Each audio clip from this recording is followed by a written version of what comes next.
Good afternoon, all of you. You have looked today's question tag. देखो question tag क्या होता है, ये जैसे मेरे पास दे रखा है Ram goes to school daily और पीछे डैश डैश डैश और क्वेश्चन मार्क दे रखा है। तो अपने पास जो सेंटेंस दे रखा है Ram goes to school daily, इसको क्या बोलते हैं? इसको बोलते हैं स्टेटमेंट। और अपन क्यों जो डैश डैश और पीछे क्वेश्चन मार्क दे रखा है ये होता है टैग। अब क्या करना है, स्टेटमेंट से अपन को क्या करना है, टैग में परिवर्तन करना है। तो कैसे करते हैं? स्टेटमेंट की जो हेल्पिंग वर्ब है तो टैग की हेल्पिंग वर्ब होगी, यानी कि जो स्टेटमेंट में हेल्पिंग वर्ब दे रखी है वही क्या हो जाएगी, टैग की हेल्पिंग वर्ब। जैसे अपन को दे रखा है is going to school dash dash question mark, तो इस वाक्य में हेल्पिंग वर्ब कौन है, इसमें इज हेल्पिंग वर्ब दे रखी है।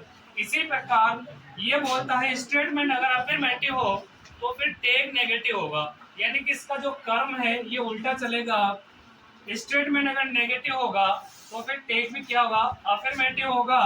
अगर टैग नेगेटिव है, अब क्या करना है अपन को, यानी कि अपने पास ये है he is going to school, ये स्टेटमेंट की हेल्पिंग वर्ब, तो हेल्पिंग वर्ब ले लिया अपन ने। अब स्टेटमेंट सिंपल है यानी कि अफर्मेटिव है। अगर स्टेटमेंट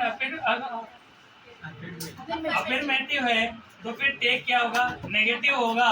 तो अपने पास अफर्मेटिव है, टैग को नेगेटिव करना है। टैग नेगेटिव करता है ना तो उसमें क्या करते हैं अपन, फुल फॉर्म का यूज नहीं करते हैं, ओनली शॉर्ट फॉर्म का यूज करते हैं।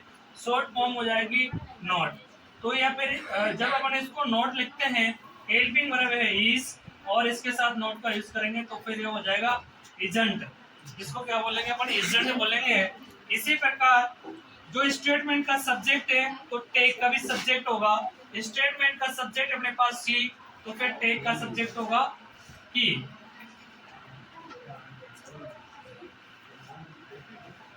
देखो उसके बाद स्टेटमेंट की हेल्पिंग वर्ब, यानी कि स्टेटमेंट में अगर कोई हेल्पिंग वर्ब नहीं दे रखी हो, Ram goes to school daily, इस वाक्य में क्या नहीं है, हेल्पिंग वर्ब नहीं है, तो फिर क्या करते हैं टैग टेंस, टैग में क्या करेंगे, टेंस के अकॉर्डिंग।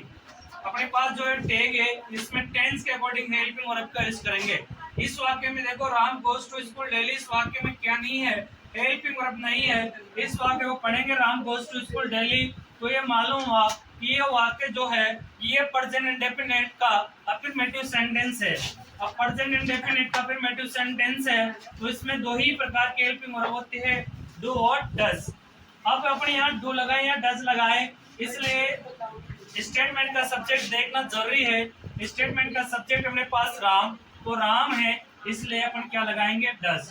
तो फिर यहाँ क्या लगाया अपन ने, डज। और ये अफर्मेटिव सेंटेंस है यानी कि अफर्मेटिव स्टेटमेंट है तो फिर टैग क्या होगा, नेगेटिव, तो फिर ये हो जाएगा डजंट।